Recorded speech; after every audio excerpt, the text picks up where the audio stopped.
Welcome to my channel. Quiero que a partir de ahora tu pensión se deposite directamente en mi cuenta. Mi nuera lo declaró con una seguridad aplastante, mientras deslizaba unos papeles del banco sobre la mesa de la cocina, deteniéndolos justo frente a mí. Me quedé paralizada, sintiendo cómo mi honor era pisoteado sin piedad en la misma casa que había pasado toda una vida construyendo. Volteé a ver a mi único hijo, por quien sacrifiqué mi juventud para criarlo, esperando una palabra de defensa.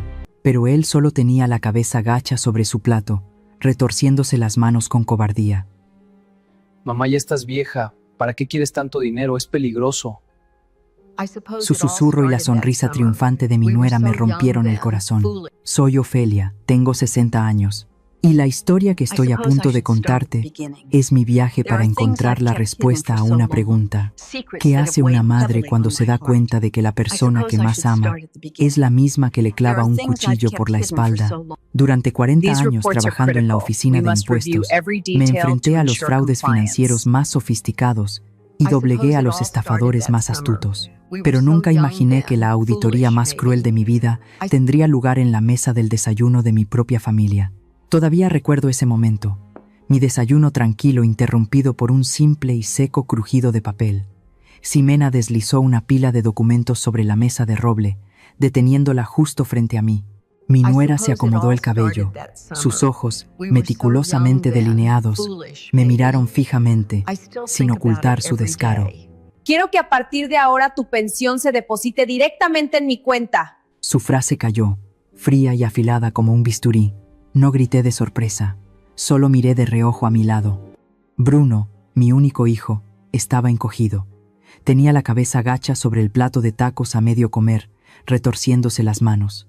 No se atrevía a mirarme. Su silencio dolía más que las palabras de su esposa. Tomé los papeles. Con 40 años de experiencia en la oficina de impuestos, solo necesité unos segundos para entender el contenido de esas líneas apretadas. Un poder notarial total. Si firmaba, toda mi pensión y mis ingresos por asesorías financieras irían directamente a sus bolsillos. Querían convertirme en una indigente en mi propia casa. Miré a mis 2 hijos por última vez. Busqué un atisbo de duda en Bruno, una pizca de remordimiento en Ximena, pero no había nada, solo la mirada calculadora de mi nuera y la espalda encorvada por la cobardía de mi hijo. Sentí un nudo en el estómago, pero mi mente estaba sorprendentemente clara. Sabía que si me resistía en ese momento, Ximena armaría un escándalo, gritaría que yo era una vieja difícil y egoísta. No le daría la oportunidad de hacerse la víctima. Contuve un largo suspiro, relajé los músculos de mi cara, sonreí. Una sonrisa amable, resignada, justo lo que esperaban de una madre anciana y débil. Está bien, si lo consideran necesario. Lo dije con ligereza, saqué mi pluma y firmé al final de la línea. El nombre Ofelia apareció, decidido. Ximena arrebató el papel en cuanto solté la pluma. Sus ojos brillaron. Esbozó una sonrisa de satisfacción que me dio escalofríos. Deberías haber hecho esto antes, mamá. Solo queremos administrarlo por ti para que estés segura, dijo con un tono falsamente dulce, y luego se apresuró a levantar a Bruno. Salieron corriendo como si temieran que cambiara de opinión. Me quedé inmóvil, escuchando el golpeteo de los tacones en el suelo de baldosas, el sonido de la puerta al cerrarse y el rugido del motor del coche que se alejaba. En cuanto el espacio volvió a quedar en silencio, la sonrisa de mi rostro se desvaneció, mi expresión se endureció, fría como el hielo. La amabilidad fingida de hace un momento se había ido con ese coche. Ahora, en esta cocina solo quedaba Ofelia, una mujer de acero que se había enfrentado a los fraudes financieros más sofisticados. Me levanté y fui directamente al teléfono fijo. Era hora de hacer un ajuste de cuentas con esta vida. Marqué el número del administrador del lujoso penthouse en Polanco, donde ellos vivían opulentamente con el sudor de mi frente. Cancele el contrato de alquiler de inmediato. Soy Ofelia. Declaro que dejo de pagar desde este mismo instante. Al otro lado de la línea balbucearon, pero colgué de inmediato. No necesitaba dar explicaciones. A continuación, llamé a la compañía de electricidad, a la de agua y a la de internet. Mi voz era firme, cada palabra pronunciada con claridad y frialdad. Corten todos los servicios en la dirección de ese apartamento. Esta misma tarde. La última llamada fue al banco. Bloqueé la tarjeta de crédito adicional a nombre de Bruno. Cancele todas las órdenes de pago automático, de inmediato. Después de que el empleado del banco lo confirmó, colgué el teléfono. El clic seco resonó. Hecho. Acababa de cortar con mis propias manos el sustento de los parásitos que eran mis propios hijos. Mi corazón dolía, como si alguien lo estuviera estrujando, pero sabía que era la única manera. Mi indulgencia había creado monstruos, y ahora yo misma tenía que destruirlos. Comencé a recorrer la gran casa en la que había vivido durante 40 años. Abrí un armario y saqué grandes sábanas blancas. Fui a cada uno de los muebles que guardaban recuerdos. El sofá de terciopelo, el viejo piano, la enorme mesa del comedor. Cubrí todo con las sábanas blancas. Cada sábana que caía era como amortajar un pasado que había muerto. La casa se fue sumiendo en un blanco fúnebre y frío. Entré en mi habitación y solo saqué una pequeña maleta marrón desgastada. Metí algo de ropa esencial, la carpeta con los documentos más importantes de la propiedad y un pequeño portarretratos de mi esposo. Acaricié suavemente su sonrisa a través del cristal. Perdóname. Tengo que irme para enseñarle a nuestro hijo a ser un hombre. Cerré la cremallera de la maleta. El sonido se alargó, doloroso, en el silencio. Salí por la puerta principal, agarrando con fuerza el manojo de llaves. Metí la llave en la cerradura y le di 2 vueltas decididas. El sonido de los cerrojos al encajar resonó, poniendo fin al libre acceso de cualquiera, incluido mi hijo. Un taxi rosa y blanco me esperaba frente a la puerta. Llevé la maleta al coche, sin mirar atrás ni una sola vez. Temía que si miraba, la debilidad de una madre me detendría. El atardecer caía, tiñendo de rojo todo el cielo. Me senté en el asiento trasero, le di la dirección al conductor y apoyé la cabeza en la fría ventanilla. El coche se puso en marcha, dejando atrás la casa que se hundía gradualmente en la oscuridad. El taxi me llevó a través de las concurridas calles de la Ciudad de México. La luz amarillenta de las farolas se filtraba por la ventanilla, manchando mis manos arrugadas que descansaban sobre mis rodillas. Miré hacia afuera y vi los puestos de tacos en la acera echando humo. Vi a las parejas abrazándose bajo los aleros desconchados. El paisaje pasaba a toda velocidad, arrastrando mi mente de vuelta al pasado, a los días viejos cubiertos por el polvo del tiempo. Recordé a Bruno, no al hombre cobarde que acababa de sentarse con la cabeza gacha en la cocina, sino al Bruno de hace 30 años. En aquel entonces, mi esposo acababa de fallecer. Yo, una joven viuda, abracé a mi hijo de 3 años, y juré ante la foto de mi esposo que lo criaría para que fuera un hombre de bien. Recuerdo las tranquilas mañanas de domingo, cuando las campanas de la iglesia resonaban por todo el vecindario. El pequeño Bruno, con su ropa planchada, su manita perdida en la mía, siempre levantaba sus grandes ojos oscuros para mirar a su mamá, preguntando con su vocecita sobre los ángeles pintados en el techo de la catedral. «Mami, cuando sea grande, ¿seré un ángel para protegerte?». Esa frase inocente fue una vez mi motivación para luchar contra el mundo entero. Me lancé al trabajo en la oficina de impuestos como una polilla a la llama. Me hice amiga de los números fríos, de los expedientes gruesos, de las noches en vela para ganar cada peso limpio y criar a mi hijo. Rechacé todas las propuestas, todas las oportunidades de rehacer mi vida, solo por miedo a que mi hijo se sintiera desplazado. Lo hice todo, ¿para obtener qué? El recuerdo se tiñó de un tono oscuro cuando apareció Jimena. Hace 5 años, Bruno trajo a Jimena a casa para presentarla. Debo admitir que era muy hermosa. Cabello castaño y ondulado, labios rojos y una forma de hablar dulce como la miel. Pero desde el primer momento en que nuestras miradas se cruzaron, mi instinto de auditora me lo advirtió. Sus ojos eran huidizos. Nunca miraban a nadie directamente por más de 3 segundos. Me miraba a mí, pero sentía que estaba tasando las joyas que llevaba puestas o las antigüedades del salón. La tragedia no llegó de golpe, sino que se fue infiltrando en mi casa poco a poco, como el moho que crece en la temporada de lluvias. Recuerdo la primera vez que descubrí el secreto de mi nuera. Fue una tarde que volví del trabajo más temprano de lo habitual. Vi a Jimena hablando a escondidas por teléfono en un rincón del jardín. Su tono era de pánico, de súplica. Cuando me vio, se sobresaltó tanto que se le cayó el teléfono. Lo recogí y vi un mensaje de amenaza de unos cobradores de deudas. Juego. Mi nuera era adicta a las cartas. En ese momento, debería haberla arrastrado frente a Bruno, debería haber aclarado las cosas, pero no lo hice. Vi el miedo en sus ojos y volví a pensar en Bruno. Mi hijo amaba a su esposa ciegamente. Si supiera la verdad, su corazón se rompería. Y luego el honor de la familia, los chismes de los vecinos. Todos esos miedos invisibles me convirtieron en cómplice. Saqué dinero de mis ahorros en secreto. Me reuní con los prestamistas en un café cutre de las afueras para pagar la deuda de mi nuera. Sálveme solo esta vez, mamá. Juro que me portaré bien. Seré una buena hija para usted toda la vida. Ximena se arrodilló a mis pies, jurando entre lágrimas. Y yo, una anciana que anhelaba una falsa paz, le creí. Pero la codicia humana es un saco sin fondo. Mi concesión no la hizo agradecida. Solo la llevó a verme como un cajero automático andante. Una vieja tonta y fácil de manipular. Las comidas familiares se convirtieron gradualmente en una tortura. Yo me sentaba a la cabecera de la mesa, pero me sentía invisible. Hablaban entre ellos de viajes de lujo, de ropa de marca, ignorando por completo mi presencia. Solo se dirigían a mí cuando necesitaban pagar alguna factura, o cuando Bruno necesitaba dinero para cambiar de coche. Mamá, ya estás vieja. ¿Para qué quieres tanto dinero? Es peligroso. Deja que nosotros nos encarguemos. Esas palabras, que al principio sonaban a preocupación, poco a poco revelaron su intención de despojarme. Me di cuenta con dolor de que Bruno, el hijo devoto de antes, se había transformado. Ya no era mi ángel guardián. Se convirtió en un hombre débil, que obedecía ciegamente a su esposa. Cada vez que me quejaba de la actitud de Ximena, Bruno lo descartaba e incluso me culpaba a mí. Mamá, no seas tan estricta.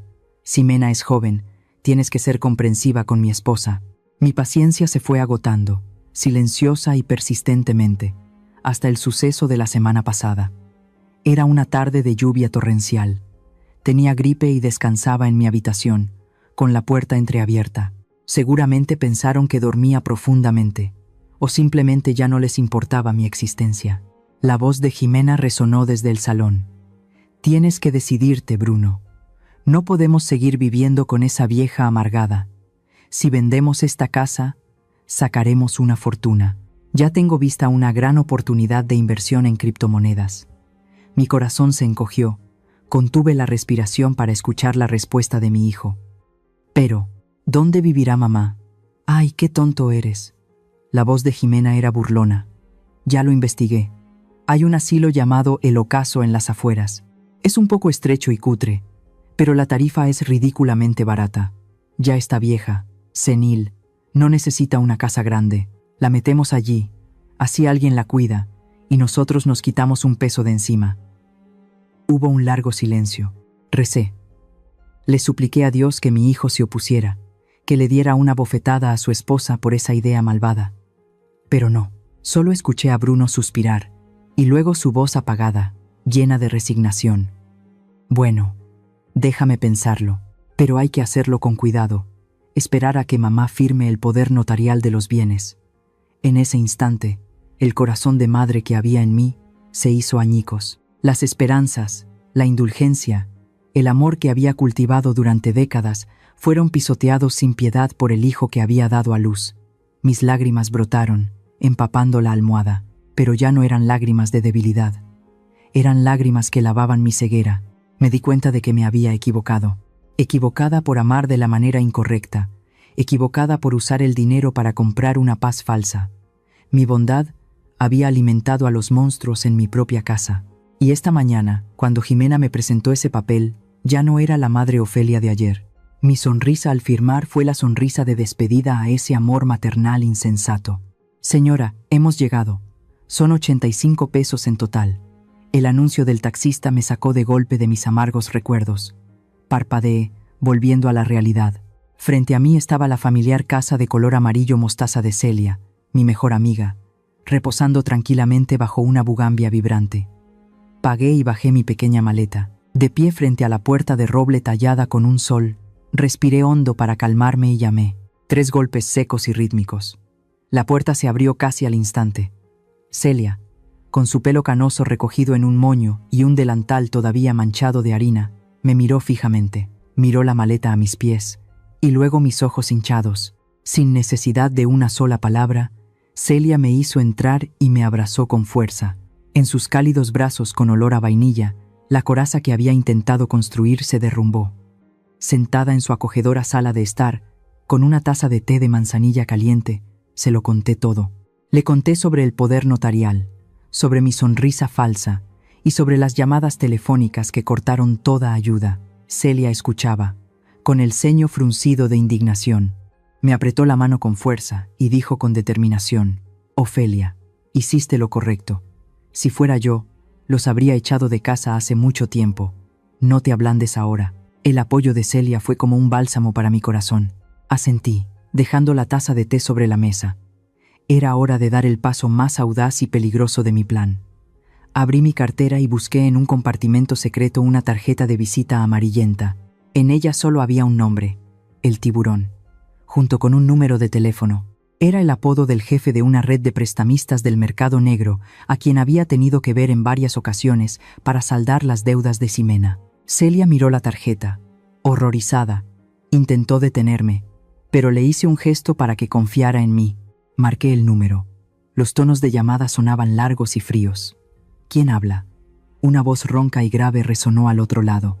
«Hola, soy Ofelia, la mujer que suele pagar las deudas de la joven Ximena», dije, tratando de mantener mi voz tan tranquila como si estuviera negociando un contrato de auditoría. Al otro lado de la línea se rieron con desdén. «Ah, señora Ofelia, tiempo sin verla».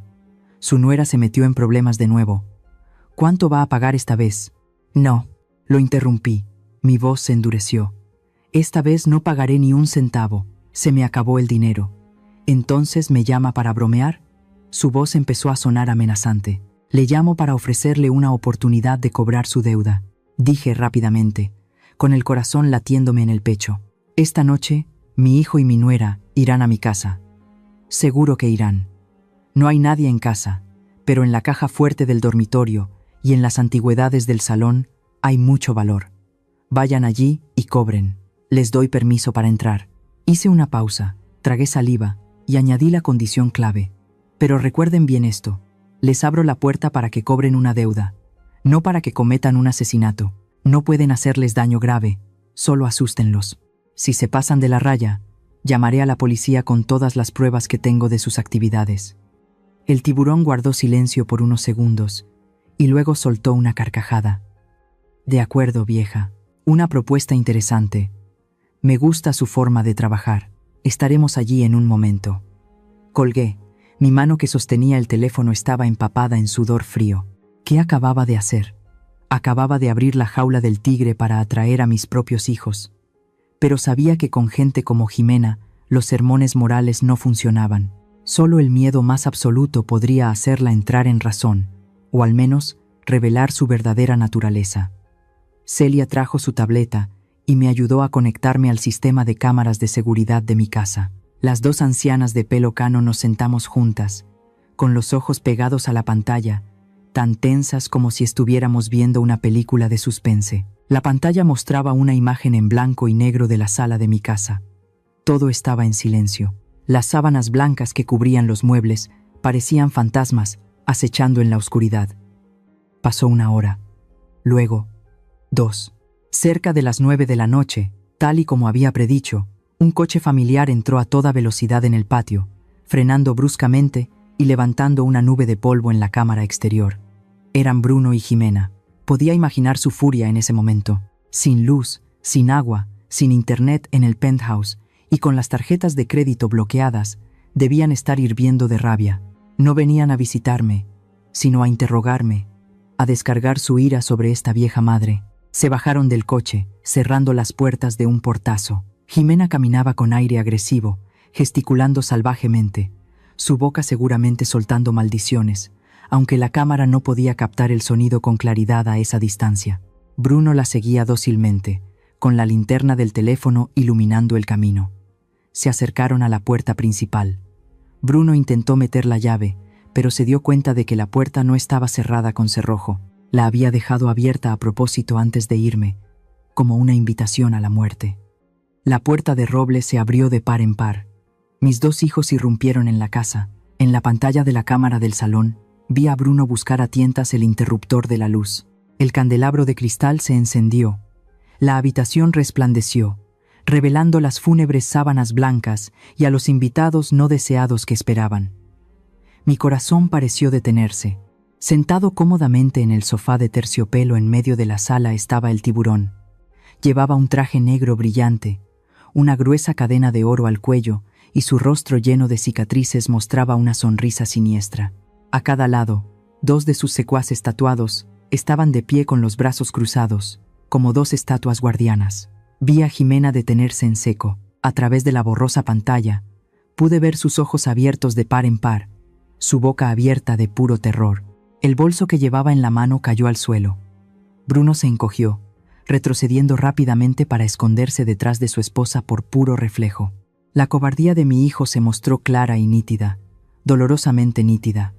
El sistema de audio de la cámara captó las voces, aunque con algo de estática e interferencia. «Bienvenidos a casa». La voz de El Tiburón retumbó en la espaciosa habitación. «Su madre me ha autorizado a venir a cobrar la deuda. Escuché que hoy es el día en que toman posesión de sus bienes, ¿verdad? Pues páguenme ahora mismo». «No, no es así. Se equivocan». La voz de Jimena era un grito agudo y distorsionado por el miedo. «¿Dónde está esa vieja? Me engañó. Se escapó. No me importa quién engañó a quién». El jefe se levantó y caminó lentamente hacia Ximena. «Solo sé que el pagaré tiene tu firma, y hoy no me iré con las manos vacías». Jimena retrocedió, tropezó con la pata de una mesa y cayó al suelo. Gritaba y lloraba, señalando a todas partes. «Bruno, haz algo. Llama a la policía. Sálvame». Pero Bruno solo se quedó allí, temblando como una hoja seca en la tormenta, balbuceando palabras ininteligibles. Los dos secuaces se acercaron, comenzaron a registrar su bolso y le quitaron el reloj a Bruno. Cerré los ojos, sin atreverme a seguir mirando. En mis oídos, los gritos de mi nuera y las súplicas patéticas de mi hijo se mezclaban en una sinfonía de caos. Mis manos se aferraban a los reposabrazos del sofá de Celia. Mis uñas se clavaban en la tela. Celia me dio una suave palmada en el hombro y susurró: «Hiciste lo correcto, Ofelia. Hiciste lo correcto». Mi corazón latía con fuerza, una mitad sintiendo la satisfacción de la justicia cumplida, pero la otra mitad doliendo como si alguien la estuviera estrujando. Me pregunté, ¿estaba siendo demasiado cruel con mi propia familia? ¿O era esta la única medicina amarga que podía curar la enfermedad de la ingratitud? En mi situación, hubieran elegido seguir soportando en silencio, o también habrían tendido una trampa tan dolorosa como esta. Por favor, díganme lo que piensan en los comentarios, para saber que no estoy sola en esta noche oscura. Los días posteriores a esa noche tormentosa, seguí refugiada en la tranquila casita de Celia. Mi casa se había convertido en una ruina fría y desolada, con las puertas y ventanas cerradas, sumida en la oscuridad. Pero a través de la pantalla en blanco y negro de las cámaras de seguridad conectadas a mi teléfono, sabía que la tormenta no había pasado del todo. Solo estaba cambiando de dirección. Me senté junto a la ventana, jugueteando con una taza de café ya fría, escuchando las noticias que mis amigas comerciantes del mercado viejo me contaban por teléfono. La red de información de las amas de casa mexicanas es más rápida y precisa que la radio. «Ofelia, están en un estado lamentable». La voz de la carnicera retumbaba en el teléfono. Vi a ese Bruno y a su esposa caminando por las afueras de la ciudad. El coche de lujo se lo llevaron los matones. Dicen que los prestamistas los desplumaron por completo, desde el reloj y los anillos de boda hasta las cadenas de oro. Escuchaba con el corazón encogido. La satisfacción de ver a los malvados castigados dio paso rápidamente a una amarga tristeza.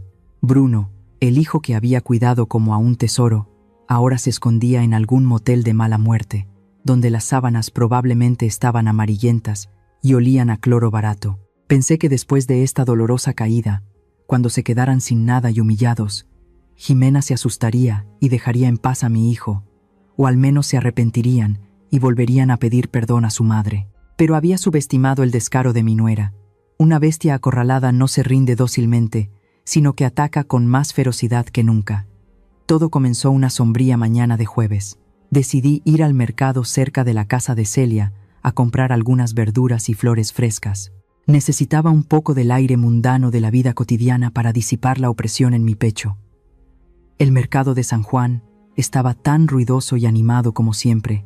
El olor a cilantro, a chiles asados, mezclado con el de la fruta madura, creaba el aroma característico de las calles de México. Me subí el chal de lana para cubrirme la mitad de la cara, tratando de caminar rápido, pero hoy, el ambiente en el mercado era extraño. Normalmente, al verme, los vendedores conocidos me saludaban con la mano y me preguntaban por mi salud, pero hoy, las risas y las conversaciones se silenciaron de repente a mi paso. En su lugar, había miradas furtivas y curiosas. Sentí un escalofrío recorrer mi espalda, y no era por el viento. Me detuve frente al puesto de frutas de la señora Marta, donde solía comprar naranjas para hacer jugo. Sonreí, a punto de saludarla, pero Marta se dio la vuelta rápidamente, fingiendo estar ocupada arreglando las manzanas. Su evasión era obvia. Justo detrás de mí, los susurros comenzaron a surgir como un enjambre de abejas. Es ella. Parece tan buena, pero tiene un corazón de serpiente. Pobre pareja joven. Dicen que tuvieron que pagar las deudas de la vieja hasta quedar en la ruina, perdiendo casa y coche. He oído que está loca, que ya no razona. Se fugó con un amante llevándose toda su pensión, dejando a sus hijos morir de hambre. ¡Qué malvada! Me quedé helada. La cesta de mimbre en mi mano casi se me cae al suelo. Mis oídos zumbaban. Esos comentarios maliciosos eran como agujas clavándose directamente en mis tímpanos. Me di la vuelta bruscamente, mirando fijamente a la multitud que se había reunido. Se dispersaron rápidamente, pero las miradas que me lanzaron estaban llenas de desprecio y asco. No compré nada más. Salí del mercado tambaleándome, con el corazón latiéndome como si fuera a estallar. Corrí a casa de Celia, cerré la puerta con llave y jadeé como si acabara de escapar de ahogarme. «¿Qué pasó, Ofelia?», preguntó Celia preocupada al ver mi rostro pálido. No pude responder. Solo saqué mi teléfono temblando y entré a las redes sociales, y lo que vi fue la fuente de toda esta humillación. En el perfil de Jimena, un video se estaba compartiendo a una velocidad vertiginosa. En el video, Jimena estaba sentada en una cama vieja, en una habitación de motel miserable, con los ojos hinchados y las lágrimas corriendo por sus mejillas. No llevaba maquillaje, su cabello estaba despeinado, se veía realmente lamentable. A su lado estaba Bruno, con la cabeza gacha, silencioso como una sombra sin alma. Ximena sollozó ante la cámara. «Lo hemos perdido todo. Mi suegra, la señora Ofelia, tiene Alzheimer en una etapa avanzada. Ya no controla su comportamiento. Ha estado pidiendo préstamos por todas partes para sus vicios, y luego se imagina que la maltratamos». Hizo una pausa. Se secó las lágrimas con un pañuelo, actuando mejor que cualquier actriz de telenovela. «Mi esposo y yo vendimos nuestro coche, nuestras joyas para pagar las deudas de mi suegra, pero no fue suficiente. Se fue de casa, llevándose las escrituras de la propiedad y todos los ahorros. Ahora no tenemos a dónde ir. Por favor, si alguien ve a mi suegra, avísenos. Solo queremos traerla a casa para que reciba tratamiento, sin importar lo cruel que haya sido con nosotros». Debajo del video había miles de comentarios de compasión de los internautas. Me insultaban, me llamaban vieja bruja, loca, la peor madre del mundo. Dejé caer el teléfono en el sofá. Un sentimiento de indignación me subió por la garganta, amargo. Así que este era su plan. Ximena no solo quería mi dinero, quería destruir el honor que había construido toda mi vida. Me estaba convirtiendo de víctima a culpable a los ojos de la sociedad. Y lo que es más aterrador, estaba usando la enfermedad de la vejez, algo que todos temen, como un arma para atacarme. Miré la pantalla, miré a Bruno sentado como un títere de madera junto a su esposa. ¿Por qué no dices nada? ¿Cómo puedes quedarte callado mientras tu esposa difama a tu propia madre? Sabes perfectamente que no estoy loca. Sabes perfectamente quién es el deudor. El silencio de Bruno fue como una puñalada final que acabó con la poca esperanza que me quedaba. Estaba completamente manipulado. Había aceptado vender a su madre a cambio de la paz junto a su malvada esposa. Celia se sentó a mi lado, apretando mi mano helada. Ella también había visto el video, su rostro enrojecido de ira. «Ofelia, tenemos que desmentirlo. No puedes dejar que te calumnie así». «¿Desmentirlo cómo?». Reí amargamente. Las lágrimas rodaban por mis mejillas. «¿Quién me va a creer ahora? ¿Una anciana que se ha fugado de casa contra una joven y hermosa nuera que llora desconsoladamente? A la opinión pública siempre le gustan estas historias dramáticas. Sentí como si una enorme roca me aplastara el pecho. El aire a mi alrededor se espesó. Ximena estaba preparando el terreno para una conspiración mayor. El hecho de que difundiera la noticia de que había perdido la memoria, de que estaba loca, seguramente no era solo para ganarse la simpatía. Quería despojarme de mi capacidad legal. Si la sociedad y la ley creían que había perdido mi capacidad de actuar, entonces mi firma, mis palabras, no tendrían ningún valor. Y entonces, la tutela, junto con todos mis bienes, recaería automáticamente en mi único pariente, Bruno y Ximena. La bestia acorralada había lanzado su golpe más venenoso. No me mordió la mano. Me mordió directamente la dignidad y mi derecho como ser humano. Me levanté, caminando de un lado a otro en la estrecha sala de estar. La ansiedad inicial se convirtió gradualmente en una ira contenida. No podía permitirme caer. El cielo de la Ciudad de México esta mañana estaba cubierto de un gris plomizo. Nubes negras se arremolinaban sobre el techo de la iglesia, anunciando la llegada de un aguacero tropical. El aire húmedo se colaba en la sala de Celia, trayendo consigo una opresión indescriptible. Estaba tejiendo una bufanda de lana, tratando de encontrar paz en el movimiento rítmico de las agujas, cuando sonó el timbre. El sonido, claro y agudo, hizo que mi corazón diera un vuelco. A mi edad, y en mi situación de fugitiva, cualquier ruido inesperado se convierte en una amenaza. Celia fue a abrir la puerta. La escuché intercambiar unas palabras con un hombre desconocido. El tono era formal, serio. «Ofelia, te buscan». Celia regresó, con expresión preocupada. Detrás de ella, un oficial de la corte con un impecable uniforme azul oscuro.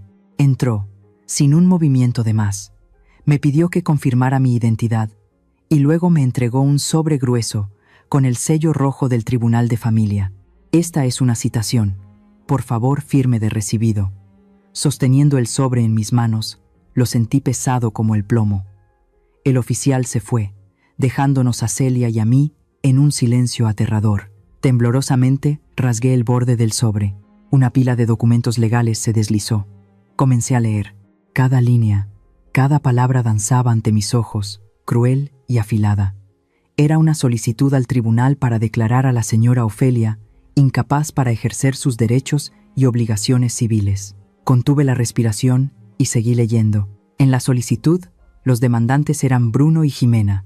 Como únicos parientes, solicitaban al tribunal que se les concediera la tutela total sobre mis bienes y mi persona. La razón que daban estaba escrita con palabras floridas pero venenosas.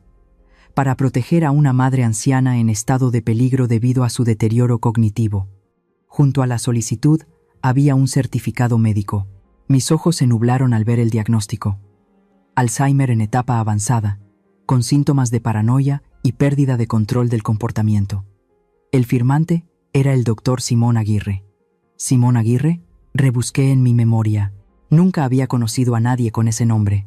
Nunca había puesto un pie en su consultorio. Esto era una falsificación descarada. Un trozo de papel sin valor creado para convertir a una persona completamente lúcida en una loca a los ojos de la ley. Pero lo que me rompió el corazón no fue la mentira de ese médico desconocido, ni la codicia de Ximena. Lo que me dejó sin aliento fue la firma junto al nombre de Ximena al final de la solicitud, Bruno, la letra de mi hijo, esa caligrafía ligeramente inclinada hacia la derecha, con un subrayado firme que yo misma le había enseñado a hacer cuando entró a primero de primaria. El papel se me resbaló de las manos y cayó al frío suelo de baldosas. Sentí que mis piernas no me sostenían, me desplomé. Mis rodillas golpearon el suelo con un dolor agudo, pero ese dolor físico no era nada comparado con la herida que sangraba en mi corazón. Lloré, no con sollozos, sino con un llanto que brotaba desde lo más profundo de mi alma, ahogado y amargo. Mi hijo, el hijo que había llevado en mi vientre, el hijo por el que había sacrificado mi juventud de viuda para criarlo, ahora quería despojarme de mi derecho a ser persona. Quería convertirme en un ser sin voluntad, en una mercancía para que él y su esposa la administraran. ¿Por qué? ¿Por qué pudiste hacerme esto, Bruno? Grité desesperada. Mi voz se quebró en pedazos. ¿Dónde estaba el deber de un hijo? ¿Dónde estaba la conciencia humana? Solo por dinero, solo por querer apoderarse de mi casa y de mis ahorros, estaba dispuesto a seguirle el juego a su esposa, a calumniar a su propia madre llamándola loca. En ese momento, quise rendirme. Ya estaba vieja. ¿Para qué luchar si mi propia sangre me daba la espalda? O tal vez estaba loca de verdad, o tal vez era el mundo el que estaba loco. Me acurruqué, sintiendo una humillación abrumadora apoderarse de mi mente, una mancha en mi honor que probablemente nunca podría limpiar, ni siquiera en la muerte. De repente, un par de manos me agarraron firmemente por los hombros y me sacudieron. «Ofelia, mírame, reacciona». La voz de Celia resonó en mis oídos, firme y fuerte. Se arrodilló a mi lado, levantando mi rostro bañado en lágrimas. ¿Vas a rendirte así? ¿Vas a dejar que esa arpía y tu hijo débil se salgan con la suya? Celia me miró directamente a los ojos. Su mirada ardía. Ofelia, recuerda. ¿Quién eres? Eres Ofelia, la legendaria jefa de contabilidad de la oficina de impuestos, la mujer que hacía que los directores fraudulentos bajaran la cabeza y confesaran con solo levantar una ceja. No eres una vieja senil, no tienes Alzheimer, tu mente está más lúcida que la mía y la de ellos juntas. Cada palabra de Celia fue como un cubetazo de agua fría en mi cara, me hizo despertar. No dejes que ganen, Ofelia. Si te derrumbas ahora, morirás en ese asilo miserable al que planean enviarte. Levántate. Miré a Celia y luego a la citación que yacía en el suelo. Vi el nombre de Jimena, vi la firma de Bruno. En ese momento, sentí como si el mundo entero se derrumbara a mis pies. El dolor no era por perder dinero, sino porque ese papel estaba firmado por el mismo hijo, cuyos primeros pasos había celebrado. ¿Hay algún dolor más grande que ser traicionado y pisoteado en tu amor propio por la persona que más amas? Realmente espero que ninguno de ustedes tenga que probar este amargo sabor, pero si alguna vez lo han hecho, por favor, compartan conmigo en los comentarios cómo lo superaron cuando la confianza se hizo añicos. Me levanté, alisando las arrugas de mi ropa, fui al baño y me eché agua helada en la cara para lavar las lágrimas de debilidad. Cuando levanté la vista al espejo, la mujer anciana y afligida de antes había desaparecido. Mis ojos ya no estaban hinchados por la autocompasión, sino que brillaban con la mirada afilada de mis años en la oficina de impuestos. En el pasado, mis subordinados me llamaban en secreto la jefa, porque nunca dejaba pasar ninguna irregularidad, por pequeña que fuera. Hoy, la jefa había vuelto. No me sentaría a esperar la muerte. Iba a llevar a cabo la auditoría más importante de todas, la auditoría de mi propia vida. Celia, coge tu abrigo. Tenemos trabajo que hacer, dije brevemente. Luego abrí mi maleta, saqué mi libreta y mi pluma de siempre. La contraofensiva había comenzado. Nuestro primer destino fue el Banco Central de la ciudad. Al entrar en el gran vestíbulo con una ráfaga de aire frío, fui directamente al mostrador de servicios VIP, el que solía frecuentar antes de jubilarme. Hola, quiero solicitar un estado de cuenta detallado de todas mis cuentas de los últimos 5 años. Cada transacción, cada transferencia, hasta el último centavo. La empleada, al ver mi actitud decidida, se puso a trabajar de inmediato. 30 minutos después, tenía en mis manos un grueso fajo de papeles. Celia y yo nos sentamos en una mesa y comenzamos a revisar cada número. Los números no mienten. Son los testigos más contundentes. Mira esto, Celia. Señalé con la punta de la pluma una transacción recurrente mensual. El día 5 de cada mes, 25,000 pesos transferidos al dueño del apartamento de Polanco. El día 15 de cada mes, pago de la tarjeta de crédito de Bruno, un promedio de 30,000 pesos. Pasé las páginas siguientes. Dinero para comprar un coche, dinero para unas vacaciones en Cancún, dinero para las compras de lujo de Jimena. Todo pagado desde mi cuenta de pensión y mis ahorros. ¿Dicen que he perdido la capacidad de actuar, que no sé administrar mis bienes? Reí con amargura, golpeando el papel con el dedo. Si yo estoy loca, ¿quién los ha mantenido durante los últimos 5 años? Estos estados de cuenta demostrarán quién es el parásito y quién es el pilar económico. Guardé cuidadosamente la pila de estados de cuenta en mi maletín. Primera prueba, lista. Pero eso no era suficiente. Necesitaba un testigo vivo, alguien que pudiera desenmascarar a Jimena ante el tribunal. En mi mente apareció la imagen de Maribel, la joven empleada doméstica, honesta y sencilla de Oaxaca, que trabajó para mí durante 3 años. El año pasado, Jimena la despidió abruptamente, acusándola de robar un anillo de oro. Sospeché en ese momento, pero para mantener la paz en casa, me quedé callada y dejé que Maribel se fuera injustamente. Ahora que lo pienso, ese anillo seguramente fue vendido por Jimena para apostar. Le pedí a Celia que me llevara a los suburbios pobres del sur de la ciudad, donde Maribel alquilaba una habitación y trabajaba lavando platos. Cuando me vio de pie frente a la puerta de su miserable cuarto, Maribel se asustó e intentó cerrar. «Maribel, no temas. No he venido a acusarte». Detuve la puerta, mirándola con la mirada más sincera que pude. «He venido a disculparme contigo. Y necesito tu ayuda para hacer justicia. Por mí y por tu honor también». Después de que le conté toda la historia, Maribel lloró. Asintió, aceptando ser mi testigo. «Iré a la corte, señora Ofelia. Le diré a todos cómo la trataba mal la señora Jimena y cómo llamaba en secreto a sus acreedores cuando usted no estaba en casa». Apreté la mano de Maribel. Segunda prueba, conseguida. La verdad sobre la nuera devota estaba a punto de salir a la luz.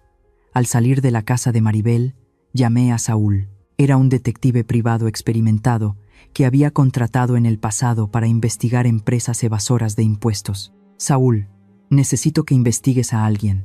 El doctor Simón Aguirre. Quiero saber quién es, qué credenciales tiene y cuáles son sus relaciones sociales. Cuanto más detallado, mejor». 3 días después, Saúl me citó en un café discreto. Puso sobre la mesa un delgado expediente que contenía información letal. «Señora Ofelia, su instinto sigue tan agudo como siempre». Saúl dio una calada a su cigarrillo y sonrió con ironía. «Este Simón Aguirre es médico, sí, pero su licencia ha estado suspendida durante los últimos 2 años por prescribir medicamentos incorrectamente». Sacó una foto tomada a escondidas. En ella, Simón estaba sentado en una mesa de póker, con una copa de vino en la mano y la cara enrojecida. Y sentada justo a su lado, no era otra que una de las mejores amigas del círculo de damas elegantes de Jimena. «Es un adicto al juego, endeudado hasta el cuello, igual que su nuera», concluyó Saúl. «También encontré pruebas de que Jimena le transfirió 10,000 pesos a su cuenta personal solo 2 días antes de que se firmara ese certificado psiquiátrico». Tomé la foto, sintiendo la sangre hervir de emoción. Un médico con la licencia revocada, un deudor de juego, aceptando dinero para firmar un certificado médico falso. Este era el golpe de gracia. Esta carta de triunfo convertiría su solicitud en papel mojado e incluso en prueba para meterlos en la cárcel por fraude y falsificación de documentos.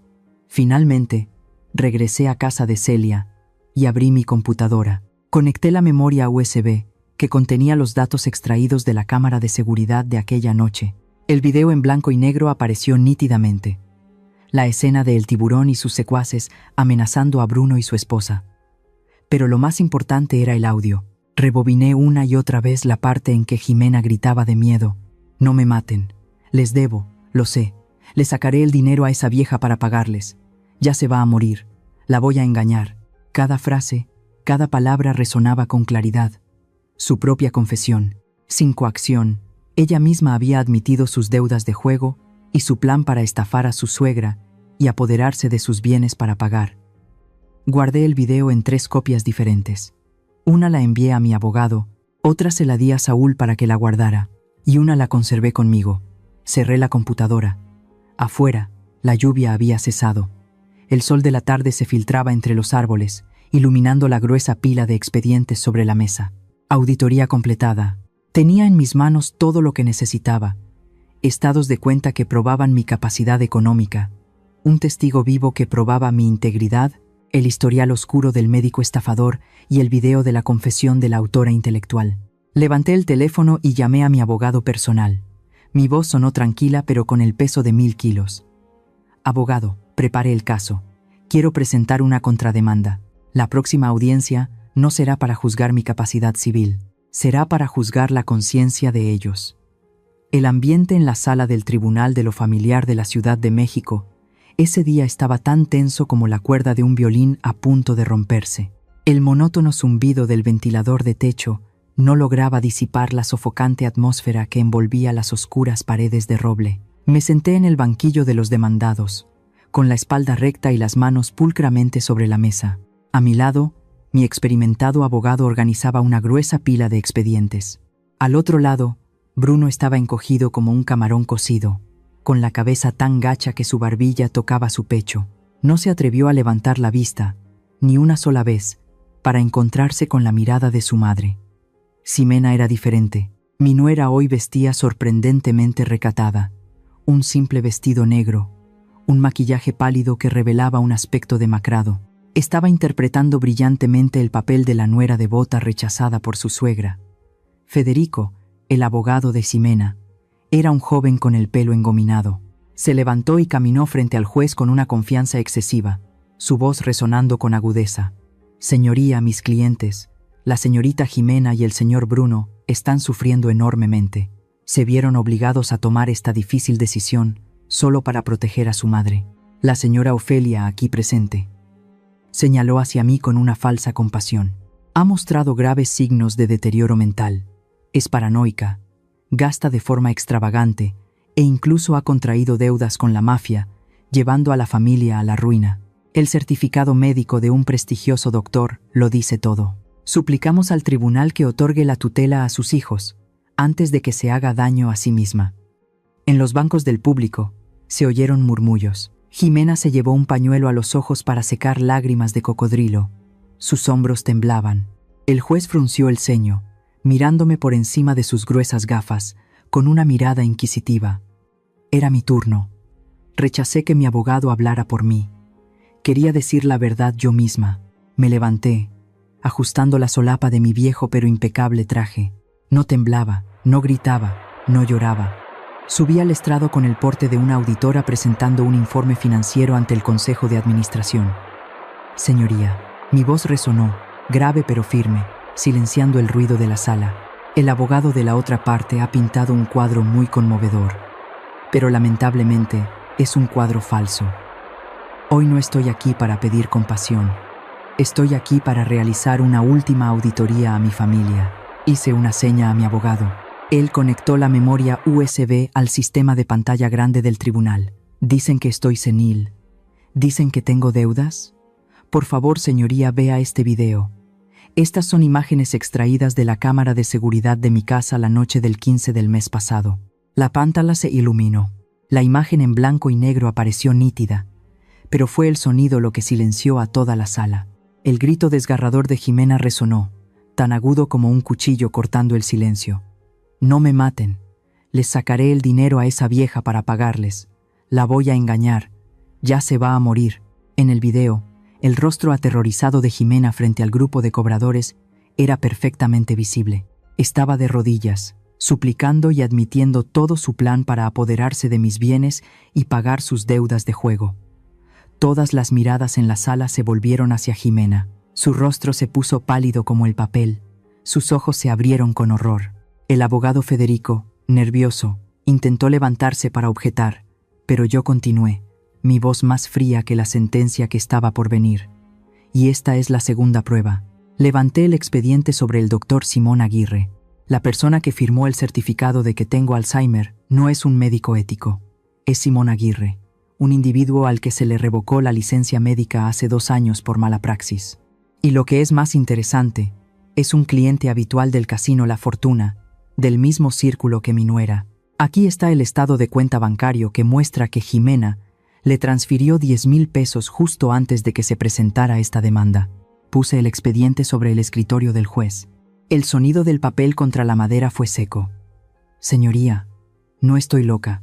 Solo cometí un único error: confiar y consentir demasiado a mis hijos, hasta que su codicia se convirtió en un crimen». El juez tomó el expediente y lo hojeó. Su rostro se endureció. Levantó la vista hacia Bruno y Ximena con un desprecio evidente.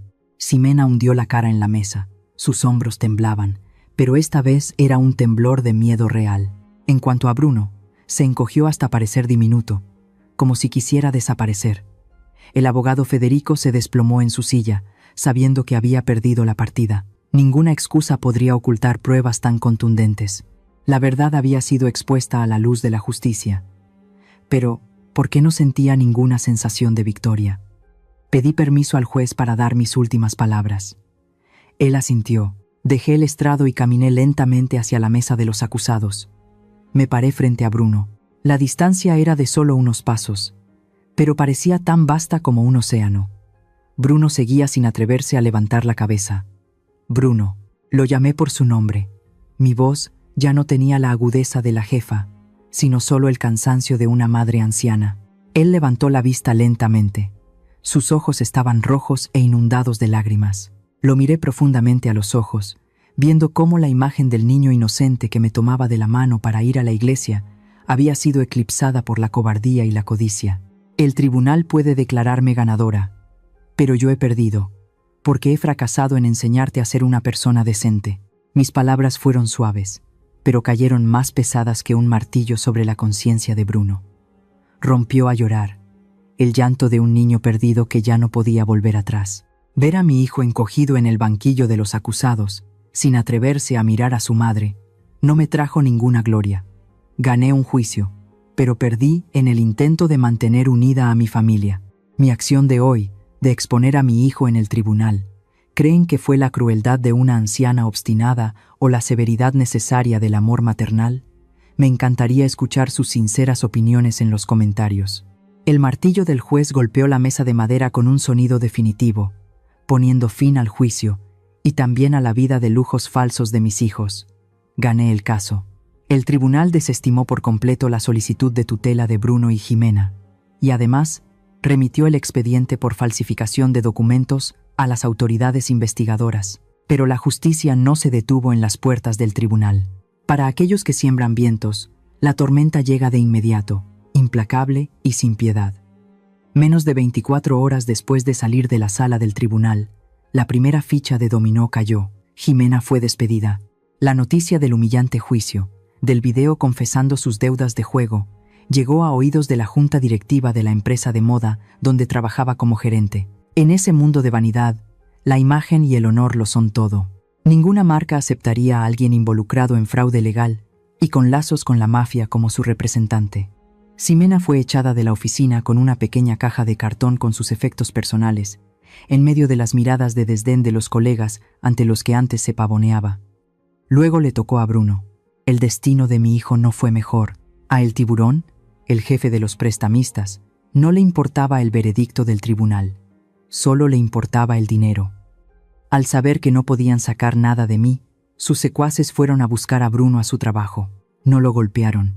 Solo se pararon amenazadoramente en el vestíbulo del edificio de oficinas, con las camisas abiertas para mostrar sus tatuajes, mordisqueando palillos y gritando de vez en cuando el nombre de Bruno para cobrar la deuda. Ese acoso constante hizo imposible que la empresa funcionara, y lo que tenía que pasar, pasó. Bruno recibió su carta de despido esa misma tarde. Perdieron sus ingresos, perdieron su honor, perdieron su casa y su coche. Y lo más importante, me perdieron a mí, su mina de oro. El único lazo que unía a Bruno y Jimena, el dinero, se había roto. No necesitaba presenciarlo para imaginar su caos, pero las noticias más detalladas llegaron de Celia. Mi vieja amiga tenía un sobrino que vivía cerca del miserable barrio de Iztapalapa, donde la pareja se estaba escondiendo. Esa noche llovió a cántaros. Las lluvias tropicales de México suelen limpiar el polvo, pero esa noche fue la banda sonora de una tragedia familiar. Celia me lo contó por teléfono. Su voz todavía temblaba de la emoción. Ofelia, fue horrible. Todo el vecindario escuchó sus gritos. El sonido de cosas rompiéndose, insultos vulgares que no se pueden repetir. Cerré los ojos, imaginando la escena. En esa habitación estrecha y con olor a humedad, Ximena se transformó en una bestia furiosa. Ya no era la dulce nuera, ni la esposa afligida. Se abalanzó sobre Bruno, arañándolo, culpando a su incompetencia y debilidad por no haber podido obtener los bienes de su madre. Eres un inútil. Por tu culpa esa vieja nos dio la vuelta. Me casé contigo solo por tu dinero. Y ahora que no tienes nada, ¿qué hago yo en este basurero? Las palabras de Jimena fueron afiladas como cuchillos, destrozando la última pizca de autoestima de Bruno. Mi hijo, que había traicionado a su madre por su esposa, ahora recibía la traición más amarga, pero la tragedia no terminó en insultos. A la mañana siguiente, cuando Bruno despertó de una noche de borrachera con alcohol barato, la habitación estaba vacía. Ximena había desaparecido. No se fue sola. Según los vecinos chismosos, vieron a Ximena salir con una maleta y subirse a una vieja camioneta al amanecer. El conductor de esa camioneta no era otro que Simón, el falso médico, su cómplice en la falsificación de documentos, y también su amante secreto desde hacía tiempo. Ximena había vaciado el poco dinero en efectivo que a Bruno le quedaba de su subsidio de desempleo, dejando a su legítimo esposo con las manos vacías y una enorme deuda con la mafia. Colgué el teléfono, sentándome aturdida en el sofá. Afuera, la lluvia había cesado, pero dentro de mí todo era ruina y desolación. Debería sentirme satisfecha. Debería reír a carcajadas y decir, se lo merecen. El mal había sido castigado, la zorra había mostrado su verdadero rostro y el hijo ingrato había recibido su merecido. Pero no podía reír. Pensé en Bruno. ¿Dónde estaría ahora? ¿Qué estaría haciendo en esa fría habitación de motel? Sin esposa, sin dinero, sin casa, sin trabajo. Y lo más doloroso, sabía que ya no tenía una madre a la que recurrir. Había caído, y la caída fue tan dura, tan violenta, que lo dejó destrozado física y mentalmente. De ser un joven que lo tenía todo. Una familia estable, un buen trabajo, una madre indulgente. Ahora era solo un deudor rechazado por toda la sociedad. Esa noche, una lluvia torrencial cayó sobre la Ciudad de México. Las lluvias tropicales aquí suelen llegar y pasar rápidamente, pero la de esa noche fue extrañamente persistente. El agua golpeaba las tejas del techo, creando un sonido incesante, como si quisiera lavar toda la suciedad de la ciudad. Había vuelto a mi antigua casa después del juicio. La casa ahora se sentía más vacía, pero al menos estaba limpia del olor a falsedad. Estaba sentada en la sala, bajo la cálida luz amarilla, leyendo un libro viejo cuando escuché un ruido extraño. No era un trueno, eran golpes en la puerta. Golpes urgentes, débiles pero desesperados, resonando en medio de la cortina de lluvia. Mi instinto de madre me dijo algo. Mi corazón latía con fuerza. Una sensación de inquietud se apoderó de mi pecho. Dejé el libro y caminé hacia el pasillo. Encendí la luz del porche y luego, con cautela, quité el cerrojo. La pesada puerta de roble se entreabrió y me quedé helada. Era Bruno. Ya no era el niño mimado y bien vestido con traje de marca. Ya no era el hombre débil que se escondía detrás de su esposa en el tribunal. Ante mí había una figura devastada, lamentable. Estaba empapado. El agua de lluvia le chorreaba del pelo apelmazado por la cara demacrada y barbuda. Su camisa blanca, ahora amarillenta, se le pegaba a la piel delgada. Sus ojos estaban rojos, hundidos, llenos del miedo y el agotamiento de un animal herido sin escapatoria. En cuanto me vio, Bruno se derrumbó. Se arrodilló allí mismo, en el umbral mojado, salpicándose de barro los pantalones. Me miró. Su voz se perdió en el sonido de la lluvia. «Mamá, me equivoqué. Por favor, déjame volver a casa. Ximena me dejó. Lo perdí todo. No tengo a dónde ir. Tengo hambre, mamá». Ese mamá fue como un cuchillo afilado que se clavó directamente en mi corazón. Por un instante, el instinto maternal se apoderó de mí con una fuerza abrumadora. Quise salir corriendo y abrazar a mi pobre hijo. Quise meterlo en casa, secarlo, prepararle una sopa caliente, calentar sus manos heladas. Era el hijo que había dado a luz. No importaba el terrible error que hubiera cometido. Al verlo en ese estado, ¿qué madre no sentiría compasión? Mis pies estaban a punto de dar un paso. Mis brazos estaban a punto de abrirse. Pero entonces, la imagen de la citación judicial apareció en mi mente. La solicitud para declararme mentalmente incompetente, con su propia firma. Recordé su mirada fría mientras yo firmaba el poder notarial.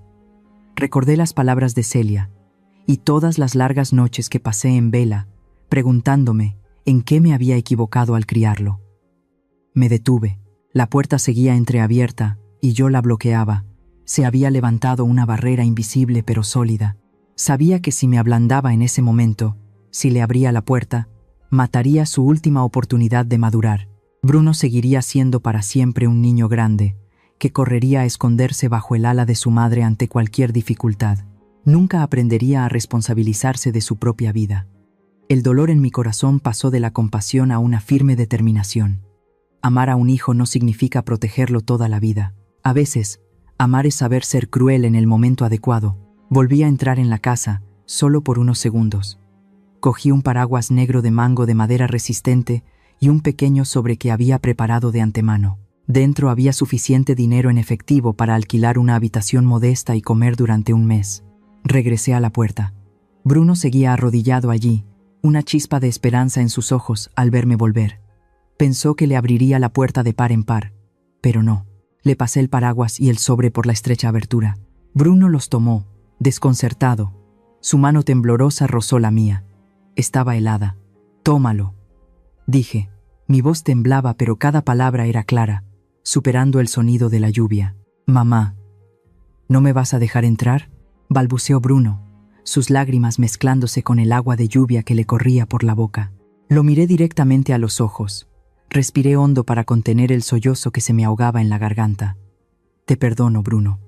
Ya no estoy enfadada contigo, pero no puedo acogerte en este momento». Bruno intentó suplicar, pero levanté la mano para detenerlo. «Escúchame. Tienes 35 años. Eres un hombre adulto, con brazos, piernas y una mente sana. Esta casa es un hogar, no un refugio para el fracaso y la cobardía». Señalé el sobre en su mano. «Ahí dentro hay suficiente dinero para que vivas un mes. Es mi última ayuda. Tómalo y vete. Busca un trabajo, cualquier cosa, cargar cosas, lavar platos, limpiar, mientras sea un trabajo honrado.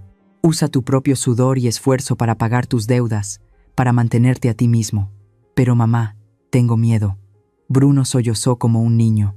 «El miedo es necesario para crecer, hijo», dije. Mi voz se suavizó, cargada de dolor pero también de esperanza.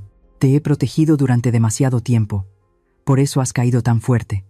Ahora es el momento de que te pongas de pie por ti mismo. Sin madre, sin esposa, solo tú». Lo miré por última vez. Mi mirada se suavizó pero permaneció tan firme como una roca. «Cuando hayas pagado todas tus deudas, cuando sientas que eres realmente un hombre que puede mantenerse en pie por sí mismo, vuelve y llama a esta puerta. Entonces te invitaré un té. Por ahora, vete». Dicho esto, di un paso atrás. Bruno me miró, atónito. En sus ojos había desesperación, pero en el fondo vi una chispa de comprensión.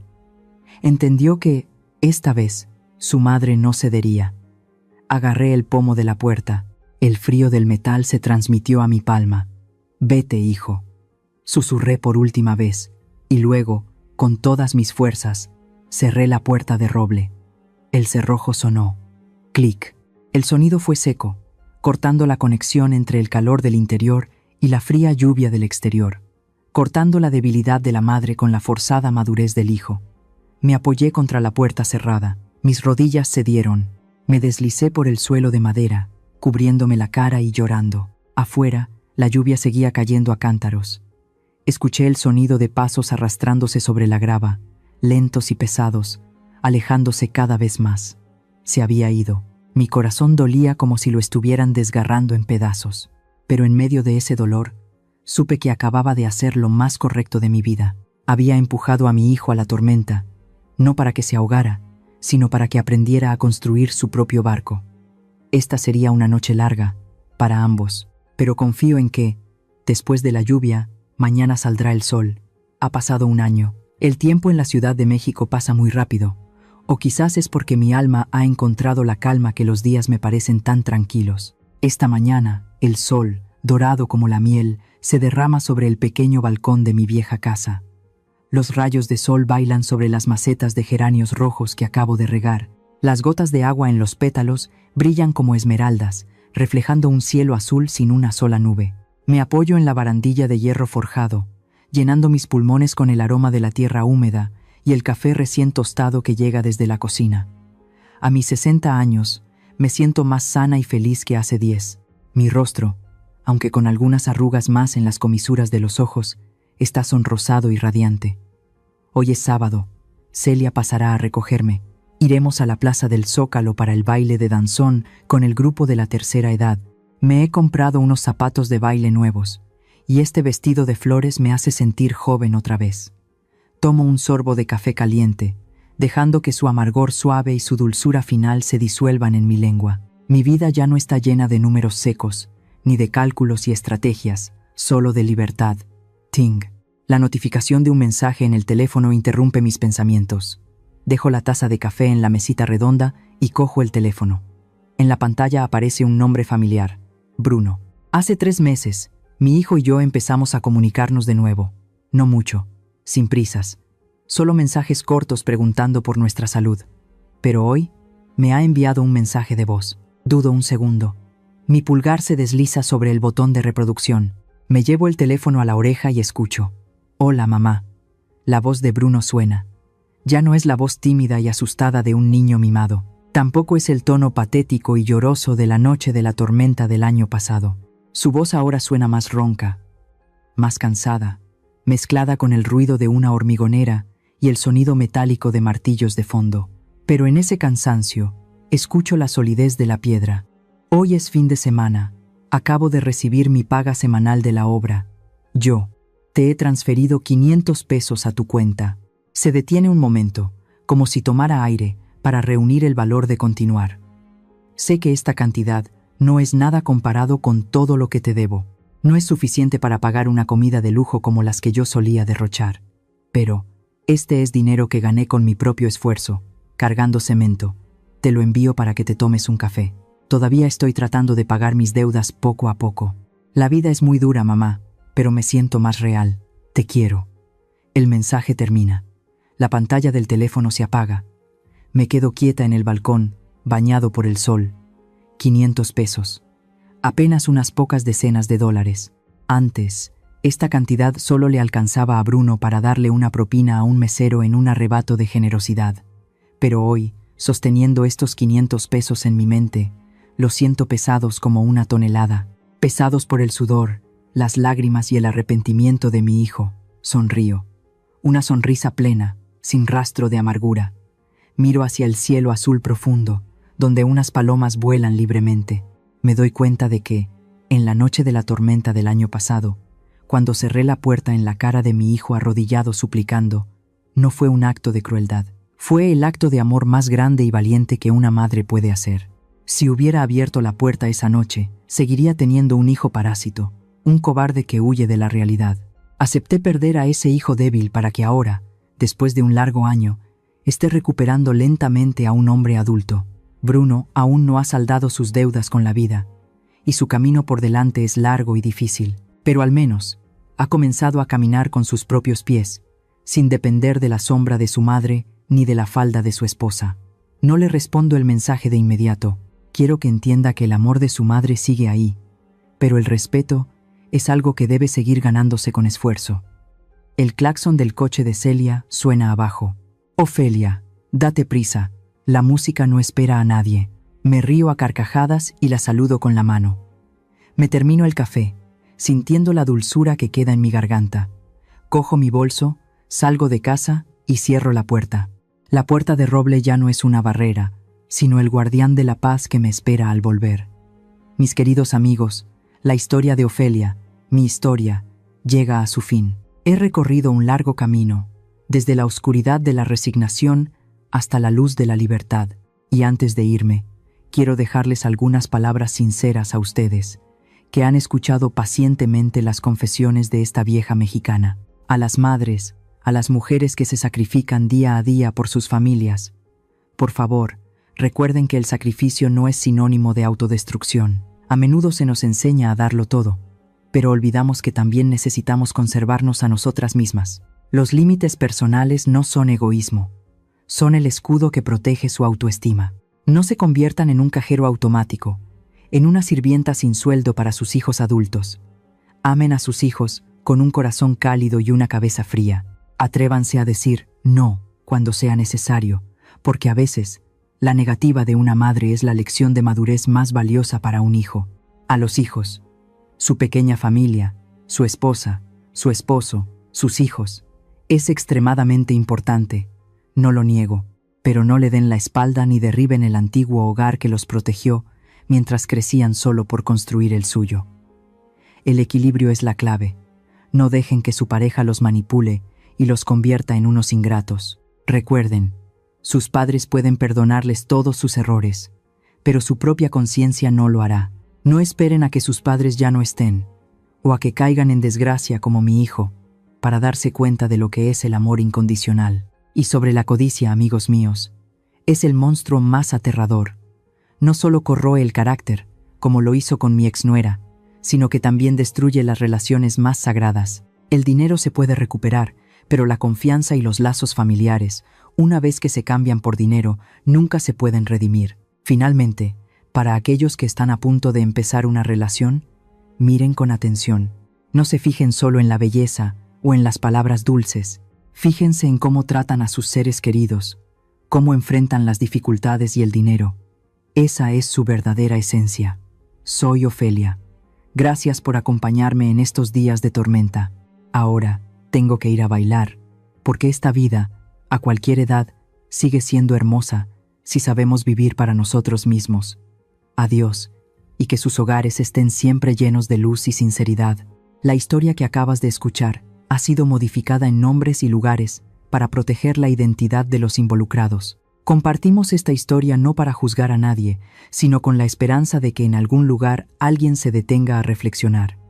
¿Cuántas madres están sufriendo en silencio en sus propias casas? Honestamente me pregunto, si estuvieras en mi lugar, ¿qué harías?